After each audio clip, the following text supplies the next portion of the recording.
টঙ্গীতে দুটি শিল্প কারখানায় শত শত শ্রমিক হঠাৎ অসুস্থ হয়ে পড়েছেন।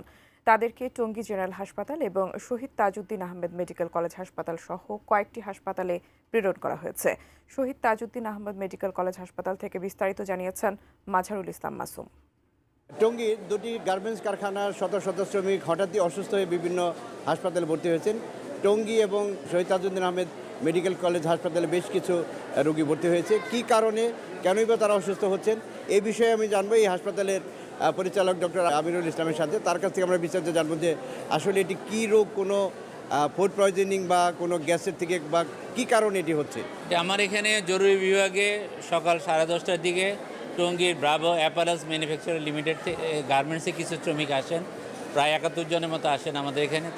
তাদেরকে ভিতর থেকে 28 জনকে আউটডোরে চিকিৎসা দিয়ে, জরুরি বিভাগ থেকে চিকিৎসা দিয়ে ছেড়ে দেওয়া হয়, আর বাকি 43 জনকে ভর্তি করা হয়। 43 জনের ভিতরে 41 জন হচ্ছে ফিমেল পেশেন্ট, মহিলা, আর 2 জন পুরুষ।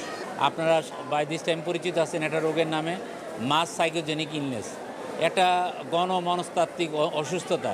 1-2 জন অসুস্থ হলে তার দেখা যাচ্ছে আরও 5-6 জন, তার দেখা দেখি আরও 6 জন। এভাবে এনাদেরকে কেউ অচেতন, কেউ অর্ধ সচেতন, কেউ শ্বাসকষ্ট নিয়ে এখানে এসেছে, ভর্তি আছে। তাদেরকে আমরা স্যালাইন এবং আইভি ফ্লুইড দিয়ে রেখেছি, তাদেরকে অবজারভেশনের ভিতরে আওতায় রেখেছি। হাসপাতালের পরিচালক তিনি আমাদেরকে জানিয়েছেন যে বেশ কিছু রোগীকে তারা প্রাথমিক চিকিৎসা দিয়ে ছেড়ে দিয়েছেন এবং যাদের অবস্থা একটু খারাপ তাদেরকে এখানে ভর্তি করে রাখা হয়েছে। এই ছিল আমার কাছে গাজীপুরের টঙ্গীতে যেটি কারখানার শ্রমিকরা যে অসুস্থ হয়ে হাসপাতালে চিকিৎসাধীন অবস্থায় রয়েছে তার সর্বশেষ খবর।